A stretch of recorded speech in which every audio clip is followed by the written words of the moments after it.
Hi my beautiful people. నా దగ్గర ఉన్న కొన్ని మగ్గం వర్క్ బ్లౌజెస్ మీతో షేర్ చేసుకోవాలనుకుంటున్నాను. సో, ఈ పర్టిక్యులర్ బ్లౌజ్ అయితే మాత్రం రెడ్ కలర్‌తో పాప్ అవుతుంది గదా! అది వచ్చేసి నాట్ వర్క్ విత్ స్ప్రింగ్ వర్క్‌తో చేపించుకున్నాను. సో, నేను బ్లౌజ్‌లో ఏదో ఒక యూనిక్‌నెస్ పెట్టుకోవడానికి ట్రై చేస్తాను. సో దట్ ఏంటంటే మనం యూనిక్‌గా అనిపిస్తది అన్ని బ్లౌజెస్ సేమ్‌గా లేకుండా.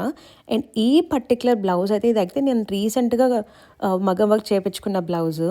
ఈ పర్టిక్యులర్ బ్లౌజ్‌లో అయితే మాత్రం 3 ఫ్లవర్స్ చేపించుకున్నాను. అదే ఈ బ్లౌజ్‌కి యూనిక్‌నెస్. సో, చూస్తున్నారు గదా! మంచి నీట్‌గా నాకు శారీలో వచ్చిన కలర్స్‌తో 3 వర్క్ చేపించుకున్నా. అండ్ నేను చేసిన మిస్టేక్ ఏంటంటే శారీలో వచ్చిన బ్లౌజ్ దట్టు ఇంత టిష్యూ ఉన్న బ్లౌజ్ మీద వర్క్ చేపించుకోవడం. ఎందుకంటే అంత క్లియర్‌గా కనిపించట్లేదు వర్క్. సో, బట్ ఈ మిస్టేక్ మీరు చేయకుండా ఉండండి. అండ్ ఇది one of the dark colour blouse నా దగ్గరున్నది. సో, ఎంత సింపుల్ డిజైన్ అన్నా గానీ బాగా హైలైట్ అవుతుంది. దీంట్లో యూనిక్ ఏంటంటే అంతా స్కాల్పింగ్ పెట్టించుకున్నా. మీరు చూస్తే ఏ